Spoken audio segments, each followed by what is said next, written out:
Egykor, nem is olyan régen, egy férfi emelkedett ki a pixel szürke tömegből. Nem egy átlagos vlogger volt ő, hanem valaki, aki értette a fény nyelvét, aki a bokében nem csak homályt, hanem művészetet látott. Ő volt a lencse legenda. De még a legendáknak is szembe kell nézniük a végső próbatétellel. Egy kvíz, egy küldetés, egy mesterséges intelligencia által kovácsolt kihívás, mely 3 szintből áll. A könnyed bemelegítéstől a haladók útvesztőjén át, egészen a legendás próbáig, ahol csak egy maradhat állva. Aki tudja, hogy mi a szinkron csatlakozó angolul, és aki nem remeg meg, ha kimondják, kromatikus aberráció. Most minden kiderül. A kamera forog, a lencse legenda sorsa eldől. Nézzétek hát, és tanulni lehettek a pillanatnak, amikor a tudás fényt kap. Hogyha ebből az intróban nem jöttetek rá, hogy miről fog szólni ez a videó, akkor nézzük, hogy mi történik itt, mi folyik itt. A lényeg, hogy nem tudom, hogy tudjátok-e, de az én egyik nagy hobbim az a videózás. Nagyon szeretek videó készítéssel foglalkozni, nagyon szeretek videó kamerákkal foglalkozni, és nagyon szeretek videóvágással, meg minden egyéb ilyen kis szöszölős dologgal. Nem tudom elhasználni a nagyon-nagyon kevés magán kis szabadidőmet. Ugye 2 gyerek munka mellett, meg itt a kamerázás mellett ugye erre nem sok idő marad, hogy ezzel így nem tudom szórakozzak.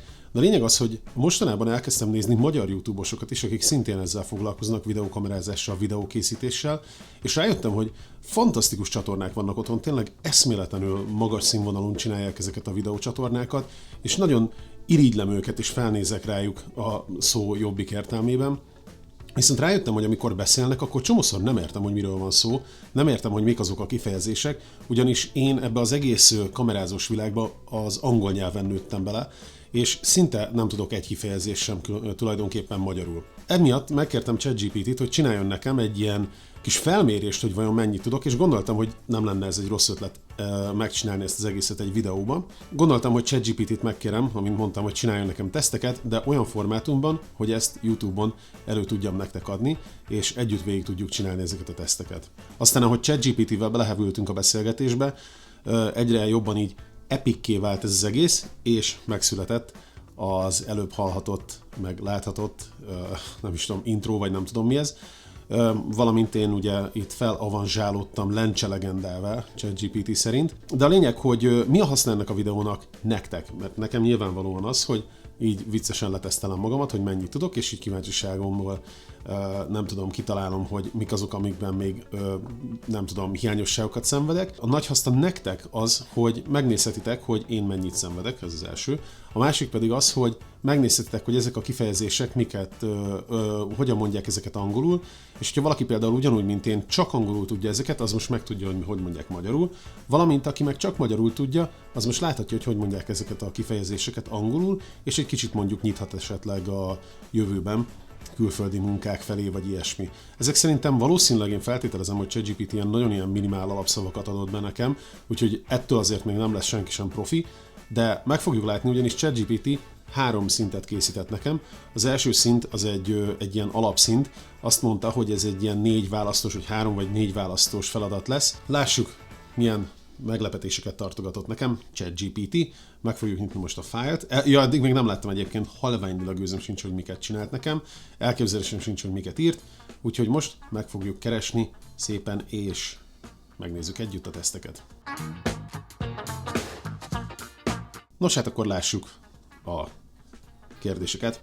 Videográfiai kvíz, Viktor versus CG. Szia Viktor! Készülj fel, mert ez nem egy sima kvíz. Ez a videók mórás útján vezet végig. Mi? 3 szinten, ahol minden képkocka számít. Ha azt hiszed, hogy a bitrate csak egy ételrendelő app, akkor bajban leszel. Nem hiszem. Lássuk, ki lesz a vágás utáni taps, és ki a dropped frame. Hát ez a ChatGPT, nagy kis móka Miki. Na nézzük! Alapszint, mi az angol megfelelője? Képkocka sebesség, hát ez szinte biztos, hogy a frame rate. Yay! Szerintem. Mi az angol megfelelője? Felbontás, resolution, oké, ezeket még tudjuk. Mi az angol megfelelője? Mozgáselmosódás. Mozgáselmosódás, ez nagyon durva, hogy így mondják magyarul is, tulajdonképpen. Motion blur. Szerintem ezt a kifejezést magyarul még soha az életemben nem mondtam ki, és soha nem hallottam, hogy valaki kimondta volna. Jaj, ChatGPT, hát ez a 4-es, ez nagyon könnyű. Mi az angol megfelelője? Bitráta. Na vajon mi lehet? A bitrate. Juhú! Mi az angol megfelelője? Oldalarány. Na jó, az arány az kicsit itt lebuktató, de az aspect ratio lesz szinte biztos a megoldás. Oldalarány? Aha, hogy az oldalak hogy arányulnak egymáshoz. Aha, értem. Jó, értem. Mi az angol megfelelője? Interlacing. De ez fordítva van, chat. Ezt elrontottad. Interlacing, sorváltás, sávszélesség, kivágás, élkiemelés. Nem tudom. Sorváltás talán? Ezt nem tudom. 7-es szint. Mi az angol megfelelője? Képsebesség. Várjunk csak. A képkocka sebesség és a képsebesség között van különbség. Mert ha nincs, akkor én ezt megint csak a frame rate-et tippelném meg, mint képkocka sebesség. Ez a ChatGPT lehet, hogy kicsit túltolta a internetet. 8-as. Mi az angol megfelelője? Képarány. Az nem ugyanaz, mint az oldalarány. Valamint aspect ratio. Hát én erről is aspect ratio-t fogok mondani. És 9. kérdés, mi az angol megfelelője? Képtömörítés. Feltételezem, ez a compression. De lehet az encoding is. Hát én a compressionre gondolok, úgyhogy legyen az. És a 10-es, mi az angol megfelelője? Hangcsatorna. Ez pedig az audio channel, vagy audio track. Hát ez szerintem az audio channel lesz, szinte biztosan. Úgyhogy remélem, hogy megoldást is írt hozzá. Nem írt hozzá megoldást. ChatGPT. Ez nagyon szörnyű. Úgyhogy most gyorsan ezt az egészet be fogom másolni ChatGPT-nek, és megmondom neki, hogy mondja meg csak szépen a válaszokat, ugyanis nem adott rá választ. Tehát beírtam neki, és most várom a válaszokat. Én angolul írok neki általában, de valamiért mindig magyarul ír nekem, ami nem olyan nagy gond. Csak kíváncsi vagyok, hogy vajon miért lehet ez. Azt mondja, képkocka sebesség, frame rate, ezt mondtam, felbontás resolution, stimmel, mozgás elmosódás motion blur, bitrate a bitrate, oldalarány aspect ratio, interlacing sorváltás, ezt is eltaláltam, képsebesség frame rate, annak ellenére, hogy képkocka sebességnek is írt előtte, a képarány, mint oldalarány, az pedig aspect ratio, képtömörítés compression és hangcsatorna audio channel, amit eltaláltam. Mindegyiket eltaláltam, eddig 10-ből 10-es vagyok, ez szerintem ez egy elég jó dolog. Kérlek, hogyha valaki nézi, aki egy kicsit így szakértő ebben, vagy érti, vagy ismeri ezeket a kifejezéseket, akkor mondja már el nekem, hogy ugyan a kép kockasebesség és a kép sebesség között valamelyik esetleg hibás, vagy az oldalarány és a képarány között valamelyik hibás, vagy mindkettő kifejezést használják, vagy nem. Én nem fogok most ezekre rákeresni, rátok bízom, hogyha valaki ismeri ezeket, akkor nyugodtan írja meg nekem egy kommentben. De térjünk át a haladó szintre ebben a vizsgában. Nos, azt mondja, üdv újra a timeline-on, Victor. Ez itt a haladó szint, ahol már nincsenek válasz lehetőségek, csak te és a tiszta videós tudás, mint egy raw file. Nincs filter, nincs segédvonal, csak a tartalom. Írd le angolul a következő magyar kifejezések megfelelőjét. Ha eltalálod, megérdemelsz egy exportot renderhiba nélkül. Ezeket honnan szedi? De ezeket honnan szedi, ezeket a poénokat? Komolyan. Nagyon jó, nagyon jól csinálja, ügyes. Rendben. Színkorrekció, feltételezem, az a color grading. Color correction? Oké. Hangutó munka. Audio editing. Feltételezem. Képarány. Ez már volt az előbb is. Hello. Aspect ratio. Oops. Képkocka. Frame. Felvételi profil. Picture profile. Ezt tényleg így mondják, hogy felvételi profil, ha egyébként tényleg a picture profile-ról van szó. Tömörítés, compression. Hát chat. Exportálás. Export.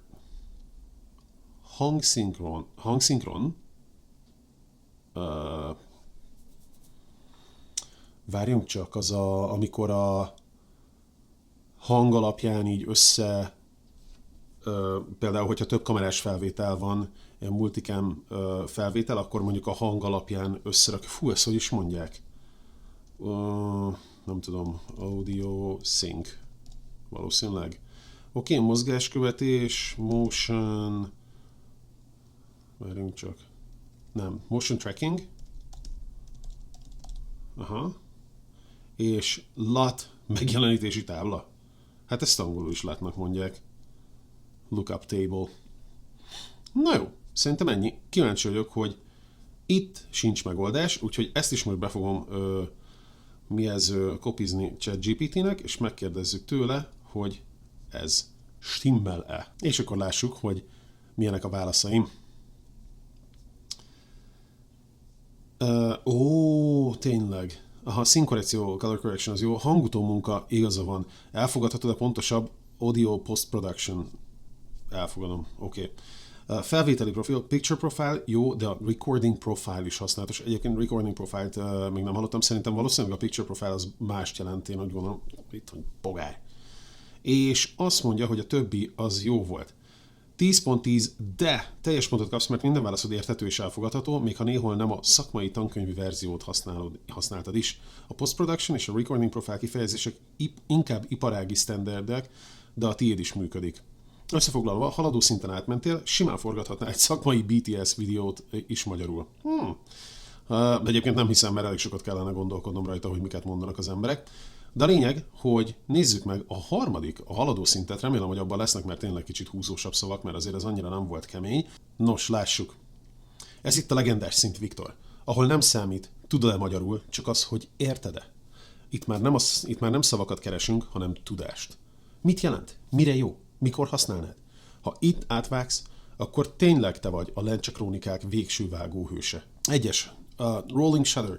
Ez azt jelenti, hogy amikor nagyon gyorsan mozgatja az ember a kamerát, nagyon gyorsan penel jobbra-balra, akkor igazából az olvasás vagy az írás sebesség miatt így meghajlik a kép.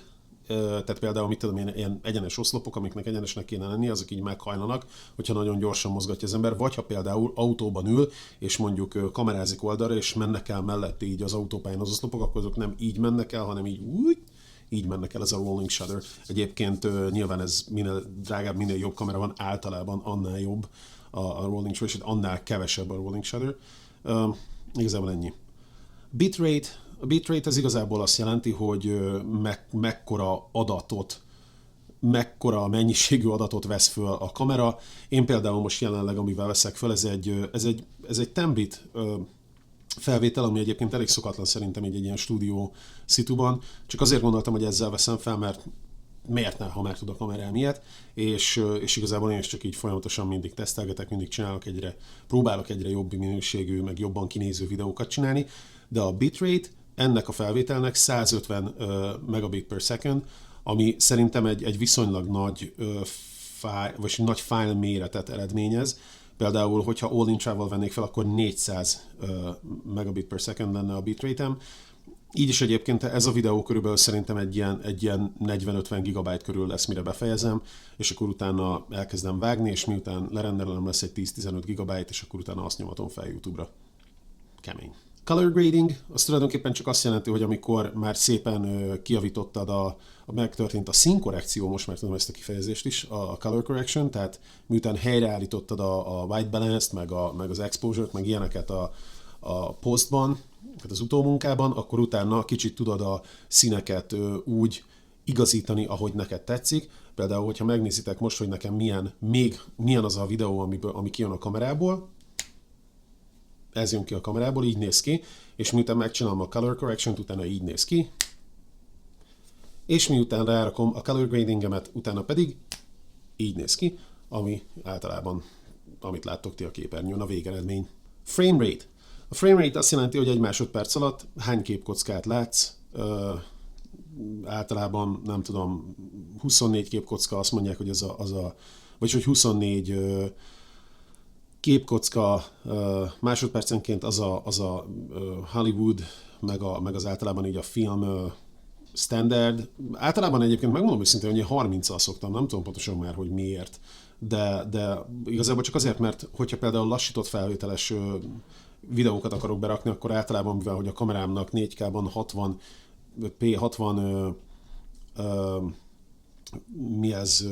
frame per second, a képessége. Az, hogyha felére belassítom, akkor az 30, 24-re belassítani eléggé olyan nem egész szám, tehát nem a fele, hanem itt 2 egész valamennyi. És ezért úgy gondolom, hogy a 30 ez egy ilyen pont ilyen jó kis köztes dolog. Most egyébként ez 24 P-ben van felhőve, de senki nem tudna megmondani a különbséget a kettő között. Ennyi. Log profile. Na ez egy nagyon érdekes kifejezés. A log profile az igazából az én kamerámban most nincsen, mert az én kamerámban egy Lumix kamerába külön kellene fizetni azért, hogy a vlogot belerakjam, vagy feltöltsem rá, de nem voltam rá hajlandó, mert nem muszáj. A lényeg az, hogy ez egy ilyen nagyon-nagyon leszürkített, és hogy mondják, a contrast az nagyon-nagyon így össze van sűrítve, és ezért az egész tulajdonképpen ilyen nagyon ilyen lapos, szürke képet eredményez, valamint a saturation, a kép szín sűrűség, talán így mondják, az nagyon-nagyon le van véve belőle. Az a lényeg, hogy így sokkal több adatot el tudnak tárolni egy, nem tudom, videóról, mármint úgy értem, hogy színadatot, és ez azért jó, mert utólag, amikor majd a színkorrektor, vagy nem tudom, aki csinálja ezt a munkát, a vágó, jelen esetben minden én vagyok ugye a saját csatornámon, az ember azt szépen ki tudja húzni, és a színeket ugye vissza tudja helyezni a videóba, és emiatt, mivel sokkal több adatot tudott így eltárolni, ezért sokkal nagyobb lesz a nem tudom, ez a dynamic range, így mondják, ami át tudja fogni. Tehát nagyon világosak lesznek a világosak, és nagyon sötétek lesznek a sötétek, és ez így, nem tudom, egy sokkal szebb végeredményt eredményez. Amúgy tényleg például Sony kamerákon nagyon jó ez az S-Log3, meg ilyenek, ezek nagyon fantasztikusak, de igazából macerás. Keyframe. Keyframe az meg tulajdonképpen csak annyit tesz, hogy szépen az ember, mit tudom én, kijelöl a videó során egy pontot, kijelöl egy másik pontot, és a kettő között a bizonyos változtatást, amit akarja csinálni, azt ő megcsinálja, és akkor az ebből a pontba így változik szépen. Tehát például most mondok valamit, bele akarok zoomolni ebbe a videóba így, ahogy vagyok, nézzetek, itt kirakok egy keyframe-et, puk, itt kirakok egy másik keyframe-et, puk, és a kettő között most elkezdünk bezoomolni, és látjátok, most teljesen ott vagyok az arcomon. És utána most szépen visszazoomolunk az eredetibe. Ez a keyframing. B-roll a 7-es pont, az tulajdonképpen csak annyi, hogy miközben beszélsz, bevágsz alá, talán vágóképnek mondják? Azt hiszem vágóképnek mondják, ezt nem olyan rég hallottam, hogy vágókép, tehát miközben beszélsz, közben bevágsz egy másik, nem tudom, akármilyen videót, ami éppen mondjuk releváns az adott témához, amiről beszélsz, és akkor az megy, hogy ne folyamatosan az én fejemet kelljen nézni. Aztán white balance, az tulajdonképpen az egyik legfontosabb talán szerintem egy ilyen videónak a színkorrekciója során, meg egy videóban általában. Az a lényeg, hogy ami fehér, az legyen fehér. És hogyha ami fehér, az fehér a videón, akkor az azt jelenti, hogy a többi szín is úgymond élethű lesz, és visszaadja azt, amilyen az a szín valójában a valóságban. Tehát, hogyha például nagyon elrontom mondjuk én a white balance-emet, akkor nagyon-nagyon rettentesen néz ki a videóm, de hogyha egy kicsikét nem kicsikét, hanem teljesen kijavítom, akkor teljesen normálisan néz ki minden, és akkor a fehérek fehérnek tűnnek, már amennyire ez fehér itt a pólómon. Dynamic range, a 9-es pont, az pedig tényleg, amit az előbb mondtam, az, hogy a fehérek, a teljes fehér és a teljes fekete között mennyi árnyalatot tud fölvenni a teljes fekete és a teljes fehér között. Például az én kamerám, hogyha jól tudom, talán 11 vagy 12 stop a dynamic range, ami nem rossz egyébként. Aztán lehet, hogy még több is. Hát a nagyon jó kameráknak már ilyen 15-16 stop. Úgyhogy igazából csak ennyit tényleg, hogy mennyire tud árnyaltan mozogni a teljes sötétség és a teljes világosítás, a fekete és a fehér között. Shutter angle, ezzel pont nagyon-nagyon nagy szerencsém van, ugyanis az én kamerámnak van egy ilyen beállítása, hogy a shutter angle-t azt alapvetően ő magától be tudja állítani. Ez azt jelenti, hogy így nem tudom, a videózás standardje szerint frame rate-en mondjuk 24 frame per second, amivel én most veszek föl, akkor általában ennek a 24-es számnak a dupláját szokták a shutter speednek megadni, az azt jelenti, hogy 1/50 az én shutter speedem, ami nem tudom pontosan záridő, talán azt hiszem így mondják magyarul.